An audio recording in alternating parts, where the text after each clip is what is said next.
এই যে দেখেন এত সুন্দর ফ্লাইওভার থাকতে মানুষগুলো কীভাবে হাঁটে হাঁটে যায় নিচ দিয়া। এত একটা ইমার্জেন্সি জায়গা, মানে একটা ব্যস্ত জায়গার মধ্যে মানুষ এই যে গাড়ির সামনে যে হাঁটা দেখেন, দোষটা কার?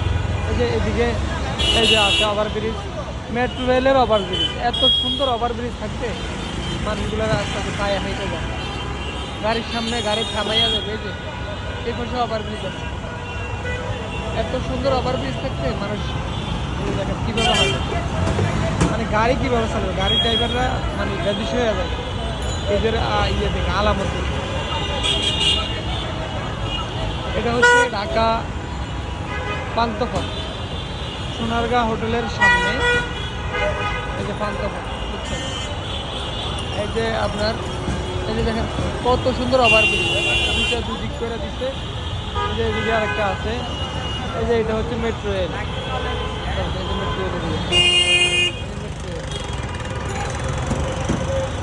মানুষ নিজেরা মন মতো দেখেন হাঁটে কি বেড়ে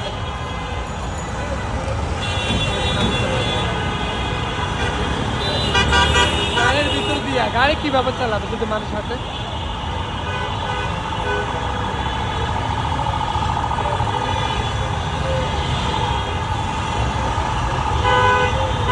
এই অবস্থা হচ্ছে আমাদের দেশের পরিস্থিতি, একটা অ্যাম্বুলেন্স যাবে এই অবস্থা। বন্ধুরা ঠিক আছে, ভালো থাকবেন, সবাই সুস্থ থাকবেন, ওভারব্রিজ ব্যবহার করবেন। এই যে দেখেন মানুষ হাঁটে, এত হাঁটাহাঁটি করে মানুষ, যত বেশি পারেন ওভারব্রিজ ব্যবহার করবেন। আপনারা তো জানেন না, ড্রাইভাররা তাদের ইনকামের জন্য তাদের মন মানসিকতা অন্যরকম হয়ে থাকে, তারা সামনের দিকে কিভাবে অগ্রসর হবে ওই রকম গতি নিয়ে চলে।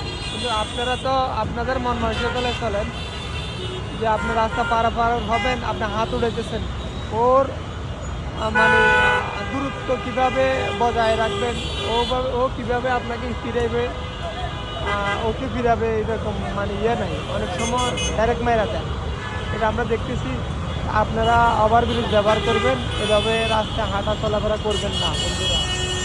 এভাবে রাস্তায় হাঁটা চলাফেরা করা আপনার জন্য রিস্ক, গাড়ি চালকের জন্য রিস্ক। দেখেন আগে ওই দিক দিয়ে ইউটার্ন এখান থেকে নেয় না, কিন্তু এখান থেকে ইউটার্ন দিচ্ছে, মানে নিয়ম কানুন নাই, নিয়ম কানুন মানতে রাজি নয়।